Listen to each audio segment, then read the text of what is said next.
Ladies and gentlemen, it's Tuesday, and you know what that means. That means you have George and David on the beautiful stream of consciousness on which you are all invited to grab a floating device and come on with us.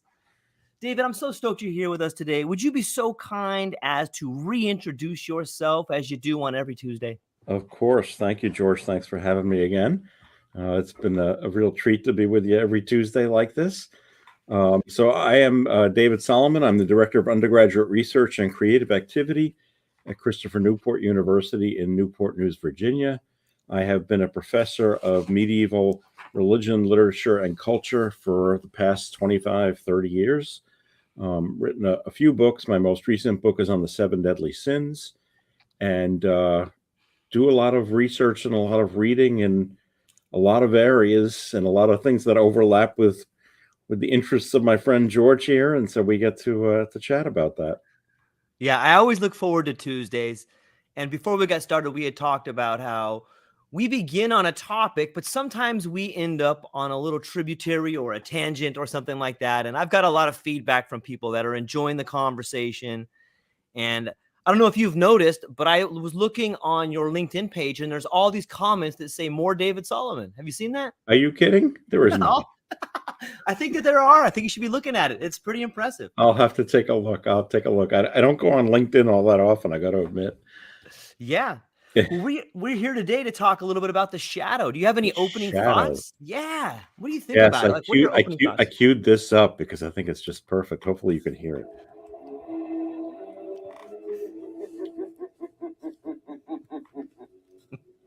Who knows what evil lurks in the hearts of men?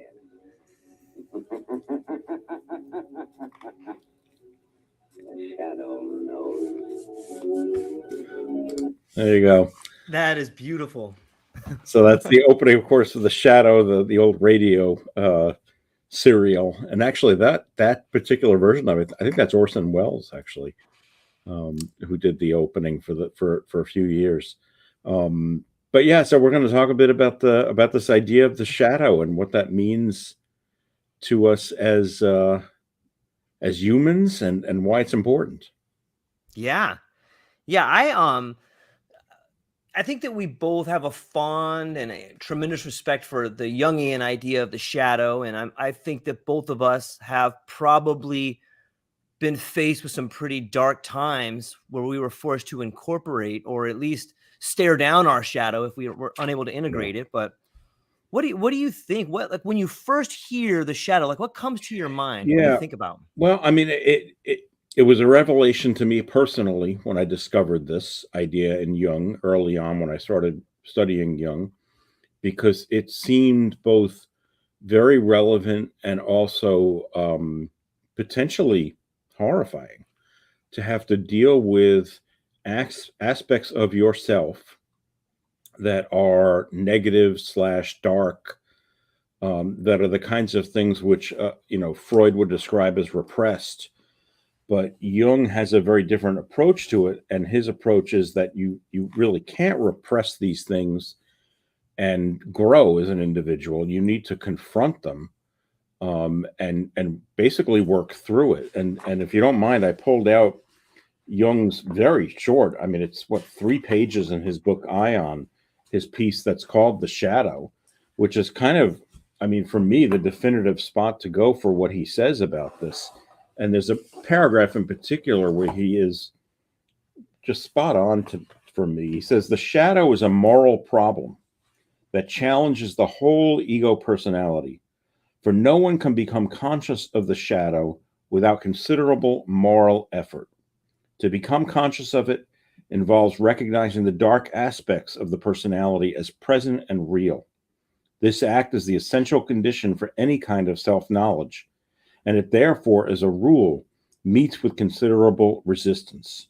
Indeed, self-knowledge as a psychotherapeutic measure frequently requires much painstaking work extending over a long period. And it just reminds me, because we were talking last week a little bit about the importance of quote unquote doing the work. And I think that is really integral to what Jung is talking about here when he talks about the shadow self and dealing with those aspects of your personality that, quite honestly, most of us would rather ignore. Yeah, in a weird way, a lot of us growing up were always taught to sort of repress it. And I don't know if that's a societal thing, but I found that Especially I, men, right, George? I mean, especially men, yes, in our culture, definitely, right? I mean, if you're just going to equate it with, you know, and the stereotype of dealing with your emotions, men are traditionally taught to swallow all that and be more stoic and rational, whereas women, stereotypically, were looked at as being, the emotional sex, right? I mean, they're allowed to do that. They were permitted to do that, whereas we largely as men were not. yeah, and that manifests itself in all kinds of problems. It seems that when we don't want to assimilate what we despise, then we project it onto other people. And I think that that's what we Absolutely. teach young guys when we just tell them to suck it up, or hey, don't be violent, or we have all these things that are probably good advice, but we don't explain how to do that. We just Yeah. say don't do it. Absolutely, and you're absolutely right about projecting it onto someone else. There's a wonderful piece by Ursula Le Guin, the science fiction writer, although she's much more than that, called the Child and the Shadow, and she's actually talking in this piece about Hans Christian Andersen's piece called The Shadow. He wrote a short story called The Shadow, but then she progresses from there and she starts talking about Jung, and she says, unadmitted to consciousness, the shadows projected outward onto others. There's nothing wrong with me. It's them. I'm not a monster. Other people are monsters. I'm not a communist. Other people are communists. All foreigners are evil. All capitalists are evil. It was the cat that made me kick him, mummy. Right? It's this projecting of everything onto others. And in many ways, it's part of what I talk about in the book on Seven Deadly Sins, Right. with shifting the blame. Right? It's not accepting the blame for your own transgressions, and instead placing that on someone else's head. And we see it in the Genesis story in the Garden of Eden. Right? I mean, God comes down to Adam and Eve and says to Adam, what did you do? And Adam says, well, that woman you gave me, she gave me the fruit to eat. And then he goes to Eve and he says, Eve, what did you do? And she says, well, the serpent tempted me, made me eat. And so there's this recurrent shifting of blame, an inability or an unwillingness, really. And I think it may be a little bit of both at this point, to accept responsibility for our own actions. And that's really what the shadow self is all about, because it's accepting responsibility for actions that, they're not the kinds of things you want to put on your resume. Yeah, without a doubt. And it's so metaphorical to me because the shadow's dark. When I think about your book, The Seven Deadly Sins, and we went in depth about that book, it seems that there's a dark and a light side to those sins. In some ways, integrating those sins or learning about them is a way for you to understand how to live an effective life, where the way they become real mortal sins is when you project them or when you don't understand them, like that's when you get really Sure. deep in that stuff. Well, and I think part of the whole point of the concept of the seven deadly sins, and really the concept of sin itself, is that those are the negative aspects of what make us human beings, but they are part of what make us human beings. And so without them, in some sense, we are in a way less human. But dealing with that and understanding how to deal with those kinds of things. I mean, understanding, for example, how to deal with your own individual sense of pride can be incredible. I mean, it's an incredible growth experience to be as an individual to deal with that. But as we have said before, I mean, it takes a lot of work, and it also can be very painful, because you are going to be sitting there looking at yourself in the mirror, for quite a while in quite a very deep way. And I don't know about you, but I hate mirrors. I don't like looking at myself, and I despise hotel rooms where they've got so many mirrors all over the place. I don't want to see myself. But it reminds me of the scene in Hamlet where Hamlet tells his mother to sit down and look at this glass, the mirror, and really look at yourself, look at your soul. And when she does that, she's horrified. She says, I can't, I see black spots on my soul, she says, which are the indications of sin. Yeah, it's like when you know deep down you're doing something wrong, but you just don't want to face it, for whatever reason. Maybe it's pride, or maybe it is guilt, or whatever it is. It's there's a problem. And I think that is symbolic of your like when you look down on a sunny day, you see your shadow following you. And like there's so much knowledge, like you can't get away from it. It's always there. And then sometimes, you can look down and your shadow's elongated, like, uh-oh, what does this mean? Or sometimes we hear people, wow, you cast a pretty big shadow on people. There's all these references that if you just stop and think about the way they're being talked about, you can really assimilate them into your life or how you're living, and or even seeing your shadow in other people. I'll never forget when a few years ago, I had gone through some pretty big tragedies. And that was the first time I really began to see my projections in other people. I'll give you an example. I was at work one day and I was talking to this person. I was in a foul mood. And this person was probably just reflecting back to me how I was acting to them. And I'm like, this person is just such an arrogant, condescending knucklehead. And I know what they're doing. They're saying all these things to me because they want me to do this other thing. And I'll never forget. I put my head down and I looked back up and it just hit me like a ton of bricks. Like, that's me. I am the arrogant knucklehead. I am the one, and like that was the revelation of the shadow for me. Yeah. But I mean, that level of self-awareness is not common. It takes a degree of work with who you are to be able to realize that, but then also to then admit it and deal with it. Right. So, I mean, there's various parts of this. There's the one of recognizing it.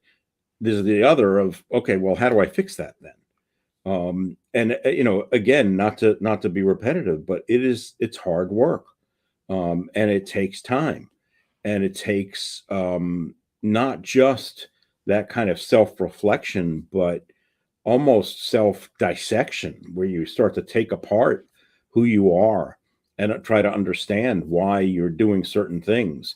And, I mean, I've done the same thing in my life, George. I mean, seeing, now after working through a lot of that, being able to see some of those things in other people and recognize it and say, oh yeah, I recognize that because that was part of my shadow self. And I dealt with that.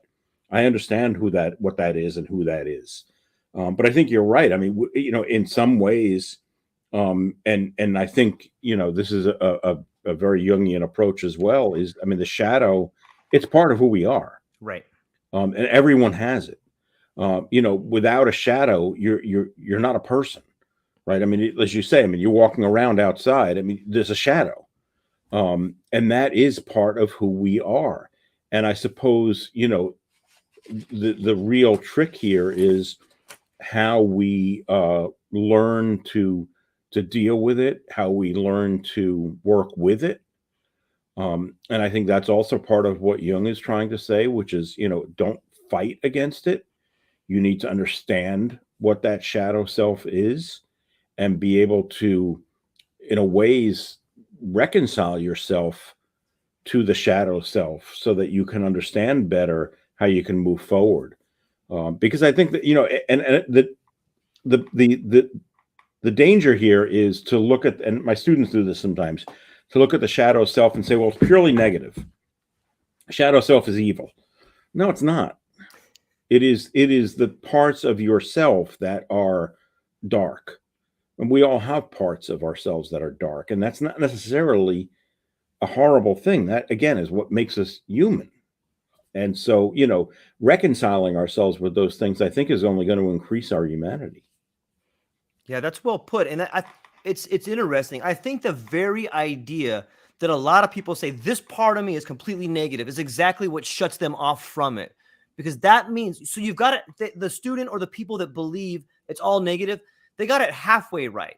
But that's the very wedge that is driven between them that won't let them integrate. Because if they say it's part of me, then they have to acknowledge that they're a little bit of darkness and that they're capable of some horrific acts. And I think that in some weird way, the only way to truly have empathy is to integrate your shadow, because the truth is we are all capable of some horrendous Yeah. things. And we probably, if we're honest with ourselves, have all done some pretty horrendous things.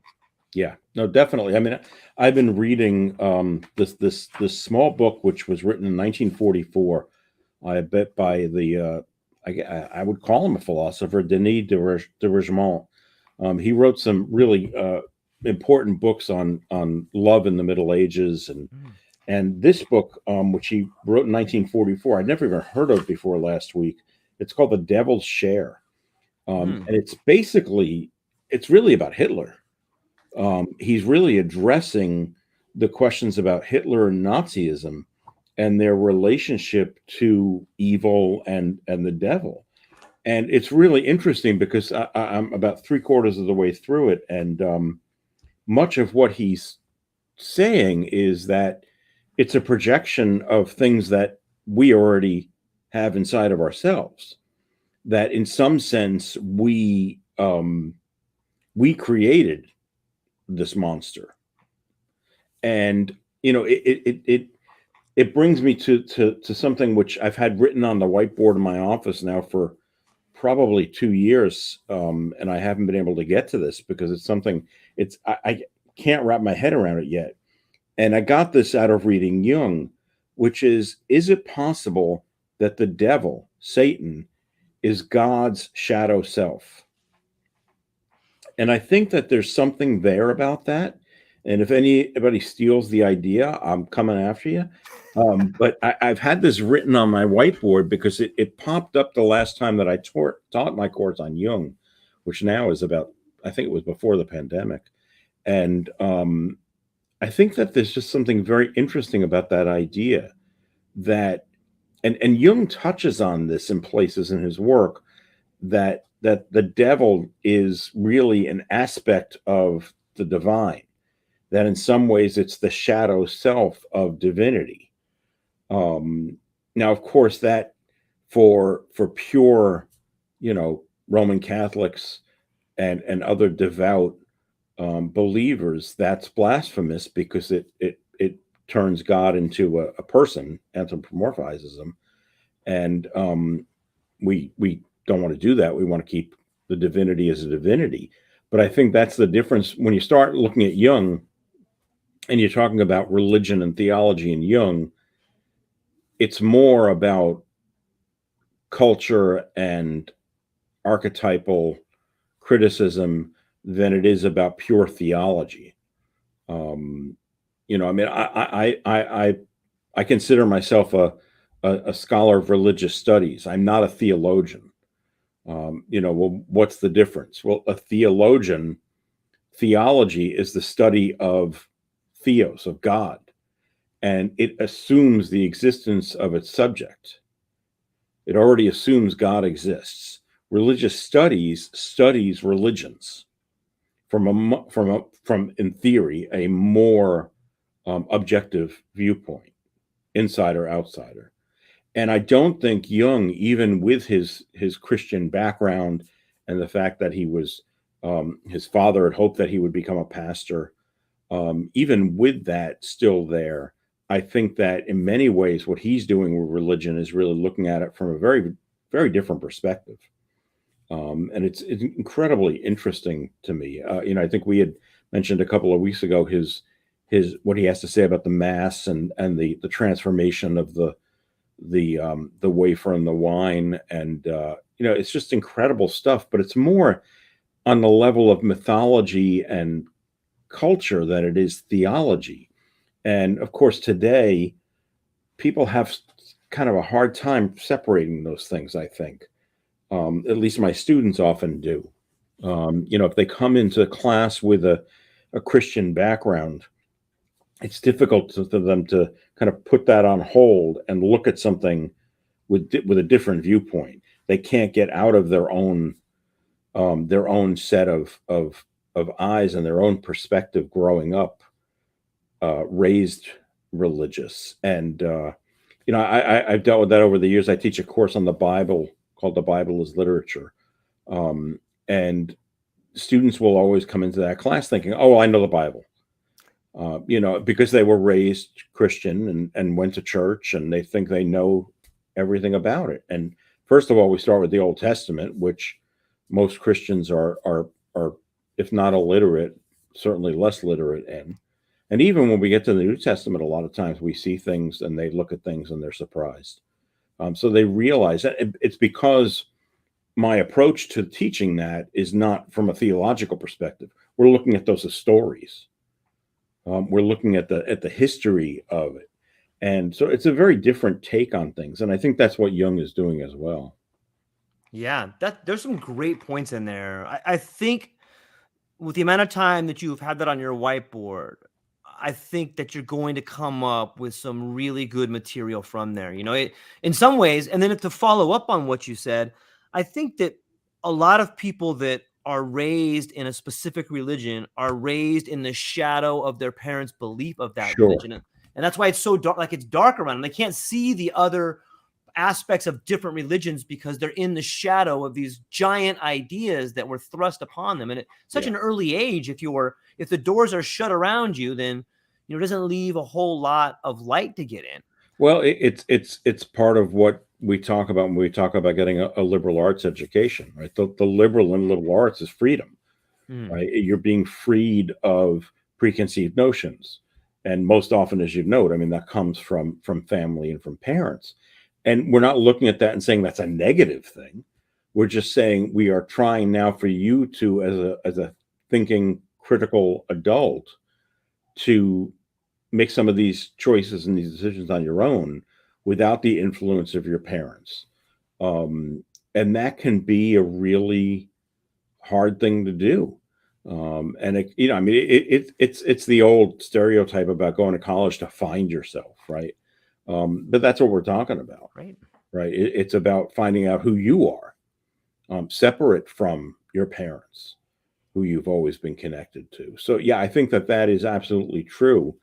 And as we say, I mean, for some people, that's very hard to do because, essentially you've been ingrained with these ideas from birth. From the people that you have lived with, who've raised you and have basically told you what you're going to believe as a young kid, and then the awkward stage of now, well, no, I don't believe that. This is what I believe. That can be it can be painful. Yeah, to go through that. Yeah, it brings me to another couple points that Jung was talking about. I believe. Oh gosh, I can't quote the exact book it was from, but I wrote down some notes that had said he talked about two types of shadow: the personal shadow and the collective shadow. The personal shadow being the unknown dark side of our personality, and the collective shadow being the unknown dark side of society, and how the personal shadow can be a bridge to the collective shadow. Right. And we recently addressed like World War II Germany, how you could say that Hitler or some aspects of that society were operating from a dark part, and so they began to act out and on the oppressed people for whatever reason. You could see the collective shadow, the dark side, coming to the top because maybe it was never integrated. And I wonder if maybe technology today or the world we live in is sort of the shadow is showing its head because we have failed to integrate. And I think, what do you think about that? Yeah, no, I think you're on the right track. I mean, certainly, let's talk a little bit about the personal and the collective first. Sure. Right. So the parallel there is the distinction for Jung between personal unconscious and the collective unconscious. Right. The personal unconscious is our individual experiences as human beings, and the collective unconscious is the accumulation of the experiences and all of the stuff of us as a collective, as humanity, as a species.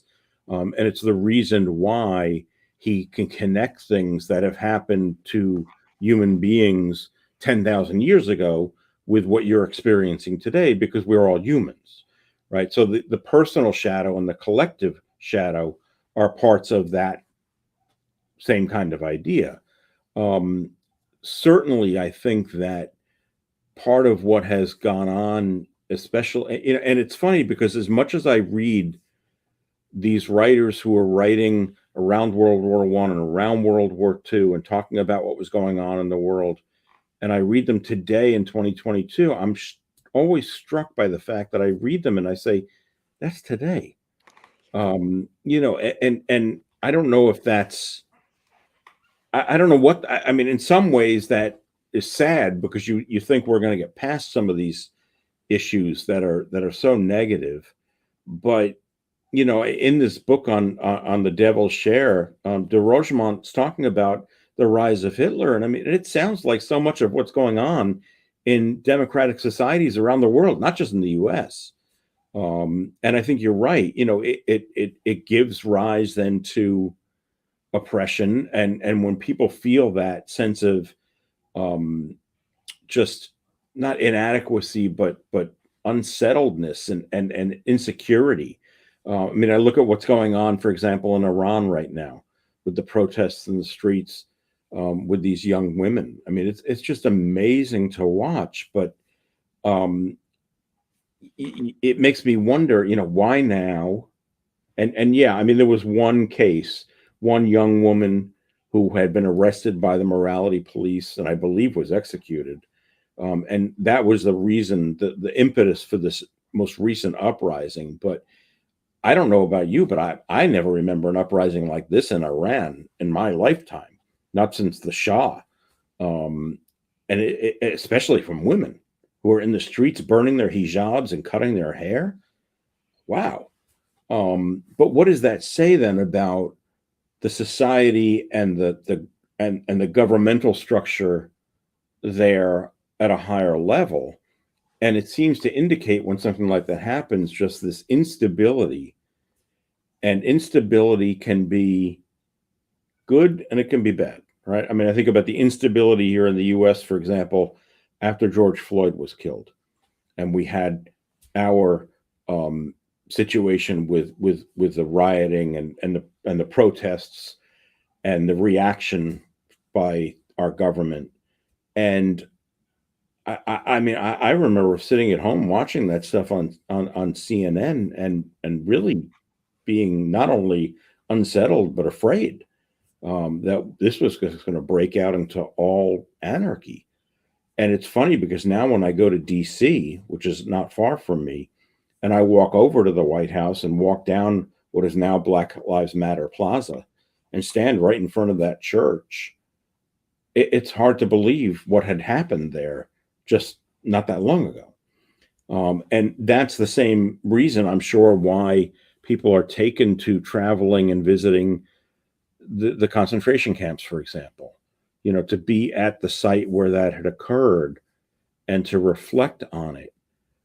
But it's not going away. I mean, the shadow self, the collective shadow self seems to be rearing its head fairly often these days around the world. And I don't know if that's partially because we as a collective are unwilling to deal with it and are trying to ignore it, or there's something else going on that, sociologists might be able to tell us about. Yeah, that's a big question, and I hope we find the answer. Maybe we can look for some clues in the past, or we can look for some clues in Jung, or better yet, we could look for some clues in ourselves and understand that whatever we repress comes back stronger, whether it's a feeling, whether it's a class of people, whether it is a silly law, whatever it is that we repress is something that's going to come back and bite us unless we deal with it. You can't ignore these tragedies. And in some ways, I wonder if, it takes a tragedy. Sometimes, like if you look at people in your life or yourself that have gone to counseling, it takes a tragedy to bring it to the forefront because you have gotten so good at repressing it. Maybe that's manifested itself in being overweight or being rude or manifested these crazy symptoms, but it takes a tragedy in order to bring it to the head. And I just hope that we can get to the point where we don't have to go through a world tragedy in order to deal with it. I would hope so too. But I mean, if you look historically, then, and historically, I'm just saying in the last 100 years, and look at what we went through collectively as a society after World War I and World War II, and we thought that we had come out, and I mean, World War I for the longest time was called the war to end all the wars. Yeah. That was wrong. And so I don't know about that, but I what you say is interesting, because I had a therapist once, probably the best therapist I've ever had, and I remember talking about certain things, and we hit on a topic, and she would say, "Okay, do you want to explore that?" And I would sort of dance around it, and she'll say, "Okay, you're not ready to do that Mhm. yet." And I said, "Well, why not?" And she said, "Well, you're not in enough pain. Mm. You had to get to that point. Unfortunately, you have to be pushed to that point." And certainly, one hopes that just collectively, as a species, as a world, we don't have to be pushed to that point.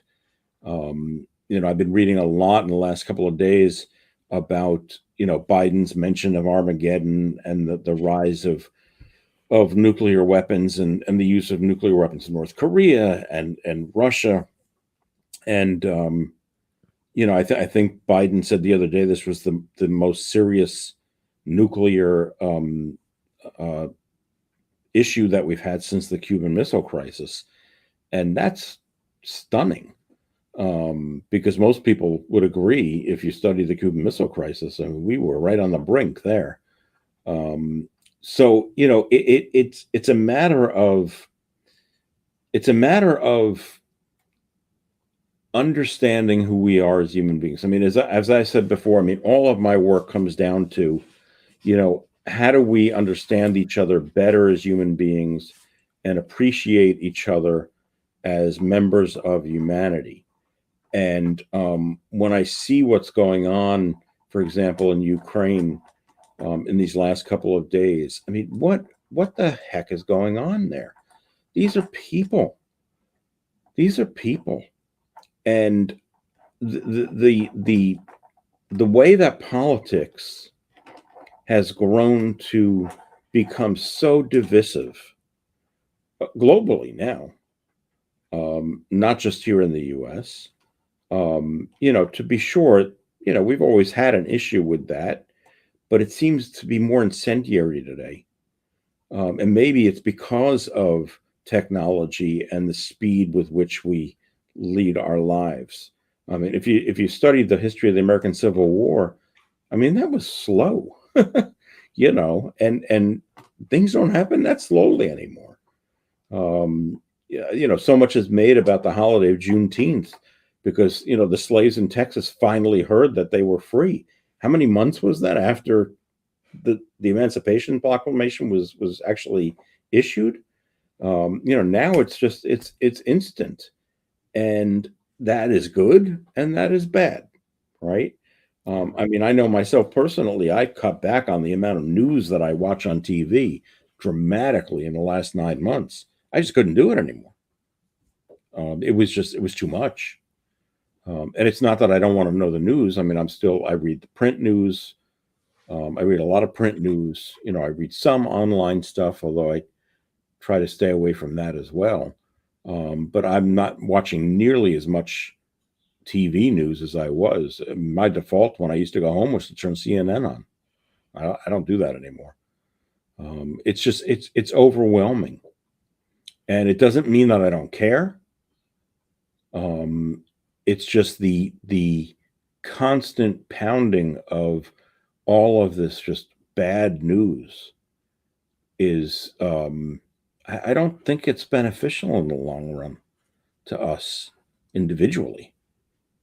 I agree. It's in some ways it seems to me like it's the shadow being projected onto us. Like, so much negativity is just being bombarded on people. And I've noticed it in my community where people are really short with each other. And you start talking to, I had a bad day, my car broke down. I had this. And it's like, wow, that doesn't really seem like that event that you had warrants the attitude that you Yeah. have. But when you step back and you realize how much pressure people are under, Exactly. then it begins to make sense. And if you do start, and it's a weird thing, because people want to pay attention to things they care about because they're good people. But then when the information gets reflected back to them, it's almost like their anger is being channeled in a certain way. Hate these people, hate this person. Look at all these people you could hate. But in some ways, it's forcing you to look in another direction instead of look at yourself. Like, oh, you know what? I kind of have this idea. You know what? That brings me, this whole idea of news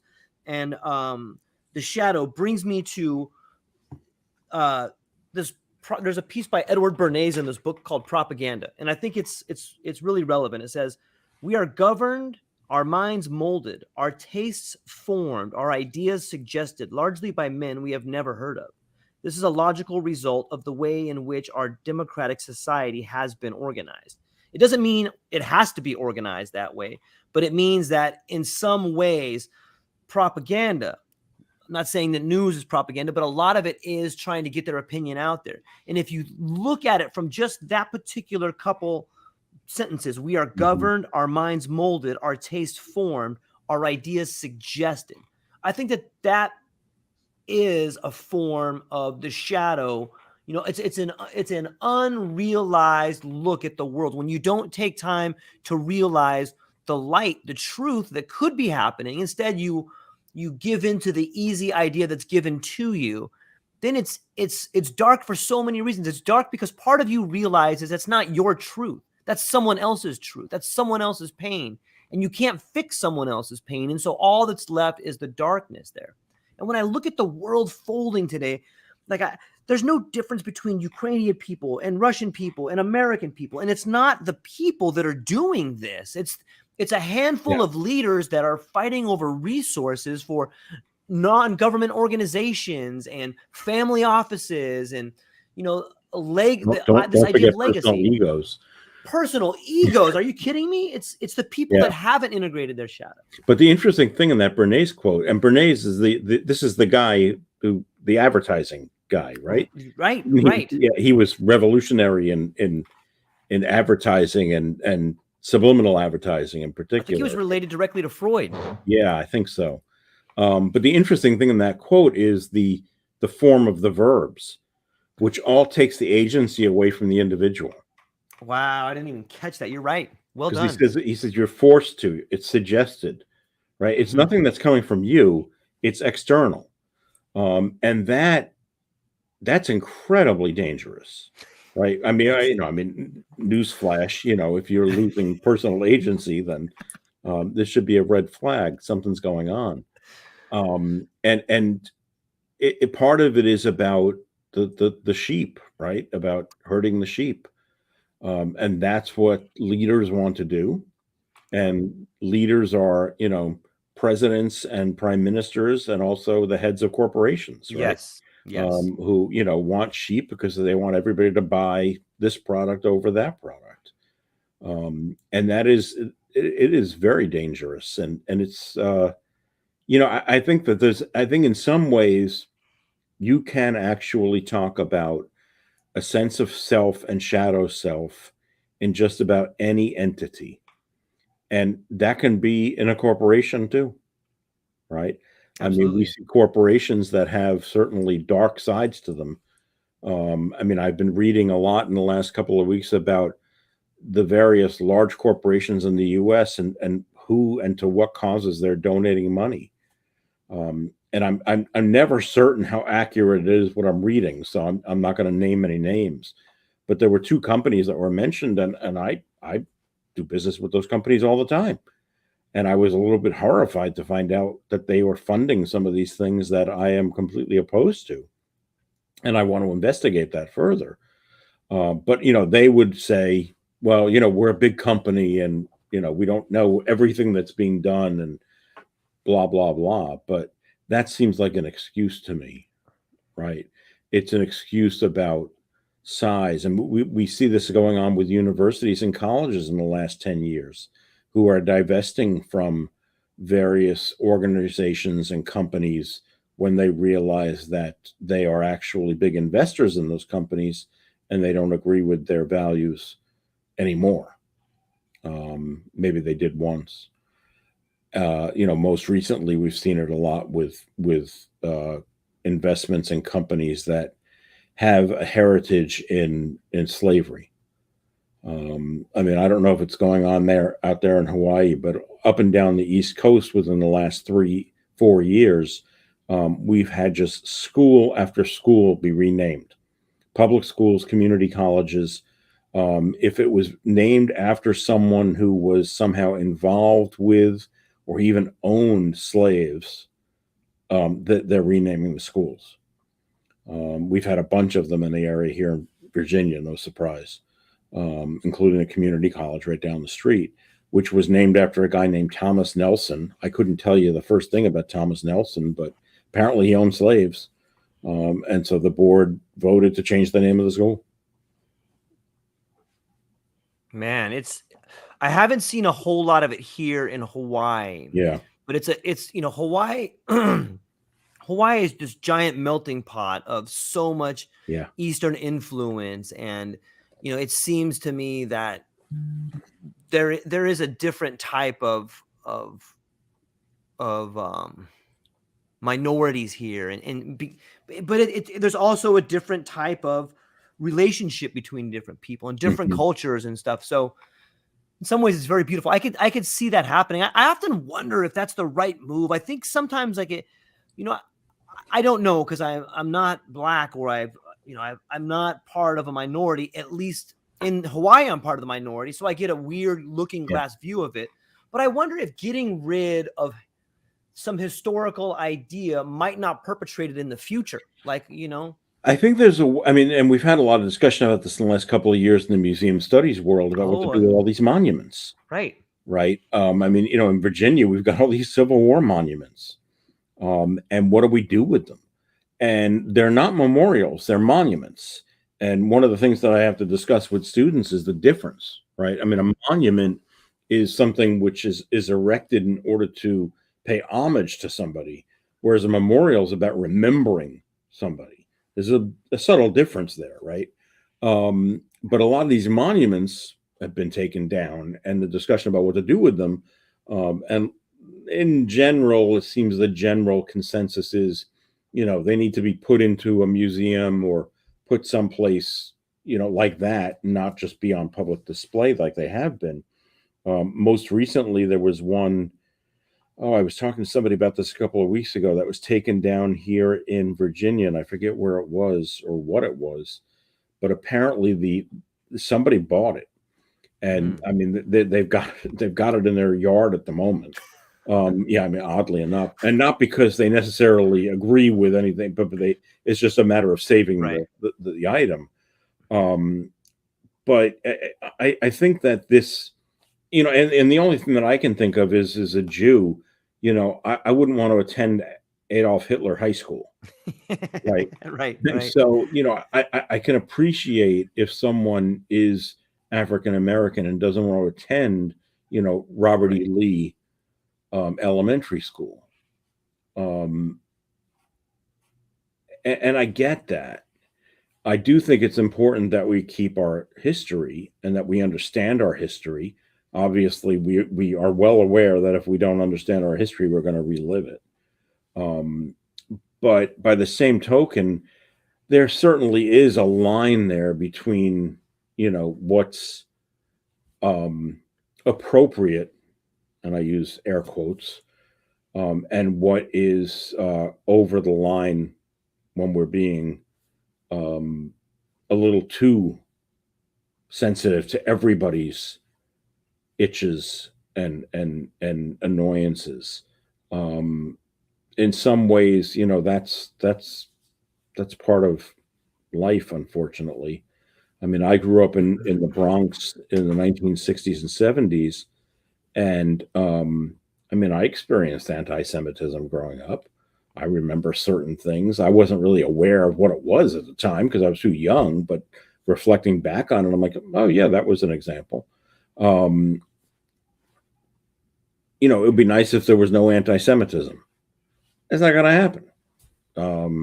It's a part of who, unfortunately, the species is. that we have sense of hate for certain groups of people, and that's part of that shadow self. Yeah. Right? Now, some people are able to deal with that. I mean, you see these folks who, I mean, I guess it's been years now since these talk shows. I mean, I remember Donahue having, Yeah. reformed Nazis on, Yeah. right? And hey, more power to them if they can do that. But I think it was pretty rare then, and it's probably even rarer now. But I mean, it is possible. I mean, I can remember one of the first times I visited my friend who's a Cistercian monk in Massachusetts. When I visited the monastery, we were walking and on the grounds, and the Cistercians have their own sign language. The Cistercian order used to take a vow of silence. They don't anymore. They gave that up. But they had their own sign language, different from American Sign Language. And we were walking on the grounds, and we passed an older monk was walking towards us, and he and my friend signed something to each other, and I'd never seen this before. And once we walked past, I said, what was that all about? And he explained that, that older monk still retains the vow of silence and uses the sign language. And I said, oh, how interesting. He said, yeah. He said, interesting story about that guy. Okay. That guy came to the monastery in the 1950s. Nobody really knew much about him because they took a vow of silence. So there wasn't much discussion going on, at least amongst the brothers. You didn't get to know people the way that you would today. And my friend said that it wasn't until the 1980s, after they'd given up the vow of silence, when they started to open up a little bit, that they heard about his story. He had been a Nazi. And when he escaped Nazi Germany and came to the US, he entered the monastery in order to, as he saw, atone and repent for what he had done. I'll never forget that because it was so chilling. Wow. Yeah. So, we deal with our shadow selves in different ways, don't we? There's a guy who was dealing with his shadow self, and it had to have been torturous. We're talking about doing this without therapy, right? I mean, he did this on his own, I'm assuming, in a personal relationship, I guess, that he had developed with God in order to reconcile what he had done and move forward with the rest of his life, which was, another 60 years. He's now passed, but I think he lived well into his 80s. It's also a very good way for people to not know who you are. If you can't Absolutely. say anything, you know what I Well, mean? sure. And we hear stories about that all the time. I mean, Right. nuns and monks who, enter that life in order to escape and assume a new identity, because of course, when you take your final vows as a monk or a nun, you actually do take on a new identity, a new name. You are in a way, rebaptized. And so you can dismiss the old you and the new you. But of course, let's go, we're all Carl Jung on your ass. Yeah. Do you ever really do that? I was just gonna say, there's no escape. It's no always one is gonna more be that. critical than you on yourself. Yeah. And to be quiet and alone with your thoughts when you've done something horrible. It's gotta be brutal. It's gotta be brutal. Yeah. But hey, more power to him for doing it. I mean, yeah, maybe the initial motivation was to escape being caught. Right. I don't know. I honestly don't know. But then, I mean, as far as I'm aware, I mean, he was in the monastery for, I don't know, about 60 years. Yeah. And he was, by all accounts, a good monk. He did what he needed to do and was an upstanding guy. But yeah, it's interesting that the guys who lived with him for about 30 years before they found that out.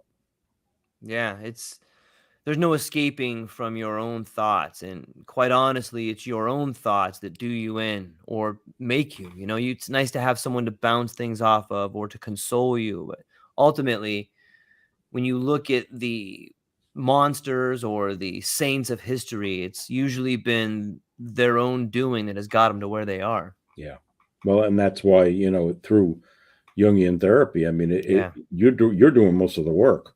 Yeah. The therapist is a facilitator. I mean, you've got to be willing to do the work, and that keeps coming up in anything I read about Jung. I mean, even the piece that I read you earlier, the little bit from Ursula Le Guin, talking about you've got to do the work. You've got to be willing to do the work. Yeah, I read a little blurb on Jung and alchemy, and he talks about dissolve and integrate. And it's great advice for whether you're looking at the world and trying to solve a problem, or you're talking about your shadow, or you're trying to understand the archetype in which you inhabit. Like, if you can dissolve it and then integrate it, it's like a metaphor for the philosopher's stone, which you could Yeah. argue you are. Right. And when you talk about Jung and alchemy, my students are always thrown by that, because they think about alchemy and they think about Harry Potter, and they're like, he's turning, base metals into gold. What it's like, no, what we're talking about. I mean, he's using the structure and the science of alchemy in order to apply it to how we can change ourselves, how we can transform ourselves. And boy, they really struggle with that idea, and it's hard to get through to them that he's talking about really just transforming yourself, which and I think part of it is that it is going to be as difficult as turning a base metal into gold. Yeah. Yeah, you can look back at the men of gold, men of iron, and men of bronze back in the Homeric verses, or back in the literature, the classic literature, and I think you get the same sense of alchemy there. Yeah, definitely, and I mean, and what's interesting is I had a friend who, when I was in graduate school, was doing his doctoral dissertation on alchemy in early American literature, and he was using a lot of Jung, because he was reading Poe and Hawthorne, and I didn't understand what he was talking about, because I didn't know enough about Jung at that point. I hadn't really done my own deep dive into it, and now looking back on it, it's one of those, oh, now I get it. Now I understand what he's talking about. But I think that, and not to belabor it, but Jung is just so rich in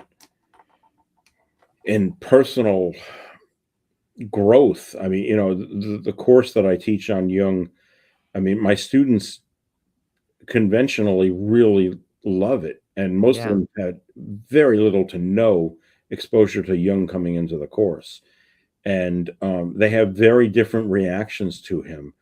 But more than that, the reading that we do in the course and the assignments that you do in the course encourage them to embark on that kind of journey of personal growth. And I think that's really what they get out of it, more even than anything about Jung. For our listeners out there, if they're interested in the shadow, like, what books would you recommend people maybe take a look at? Yeah.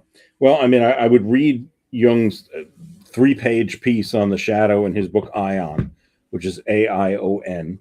It's very readable, very short. And then there's I think it's an appendix, actually, in Eric Newman's book Depth, Psychology, and the New Ethic. So Newman was a student of Jung, wrote some really some of the more important books of the 20th century on the goddess and consciousness. 2 really fantastic books. But this book, Depth Psychology and the New Ethic, has an appendix in it at the back. It's the very last thing in the book, which is, I think, about 10 pages long, and it is called Reflections on the Shadow.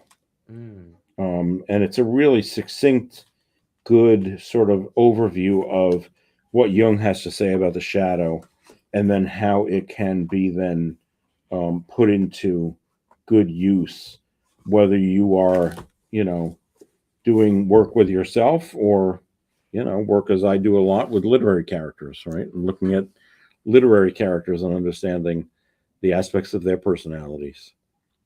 That's such awesome advice. I'm so thankful that you're here, and I'm so thankful that you're teaching people and you're getting the feedback from students like, oh, they're really liking this. And I Yes, really enjoy our conversations. They're really rich and I do rewarding. too. You always have these awesome stories about, you know, I don't know of anybody else or any other podcast or anywhere else that people can get this information, to get to hear these stories about the monk who was a Nazi and like, you know, like there's just so much awesome stuff. David, thank you for spending time with us. What do you got coming up? What is it blog going to be about this week? And where can people find you? What are you excited about? Sure. So my website is David A. Solomon, SALOMON.com. And you can find the links to all my books and the blog and media appearances and my consulting. Just posted a blog last week, I think, about resilience and talking about how we have looked at resilience culturally and think, oh, we need to be resilient. And I sort of talk a little bit about how, it's not a bad thing to be resilient, but we also shouldn't negate what gets us there, right? That we go through some trauma and some difficulty to arrive at that spot. So that's up there now, and working on a next blog post and some other writing pieces, and hopefully going to get to talk to some folks up in the New York area next month. Well, is it October already? It is October already. Yeah. Good Lord, it's October already. Yes, in November. So I'm looking forward to that. Yeah. I really think that we are emerging out of our shadow. And I think it's conversations like this and good people in the world that are going to bring us to the light and help us see the world the way it can be instead of maybe the way it's going. So I'm looking forward to our future conversations. Oh, you know what? A real quick side note, there's a really interesting phenomenon that happens here in Hawaii and I think along the equator. And that is in the height of summer, it might be on the solstice, you can go outside and you actually don't have a shadow because at noon, the sun is directly above you. And I remember I saw it this year for the first time. I was working and I went outside and there was all these people and they go, look, no shadow. And I looked up and it was a clear day and I looked down and lo and behold, there was just just right up below me, there was some darkness, but there was nothing cast to the side of me. It was a fascinating little thing right there. Yeah, that really is. That really is. I wonder if that, I mean, it makes me think of the kinds of things that you can do, going to Stonehenge in England at certain times of the year when the sun is lined up. Yeah. That's a really interesting phenomenon. Yeah, it makes me think like, very rarely you can have some moments of clarity where you're not bogged down by the darkness that is everything around you, but it's very rare. And you must embrace it when it's there. Yeah, no, agreed. So that's what we got for today, ladies and gentlemen. Thank you so much for taking some time for spending some time with us on the podcast. Please check out David's blog, read his book. I think you'll like it. Read all of his books. He's got another one coming up, and we'll see you next Tuesday. Aloha, ladies and gentlemen.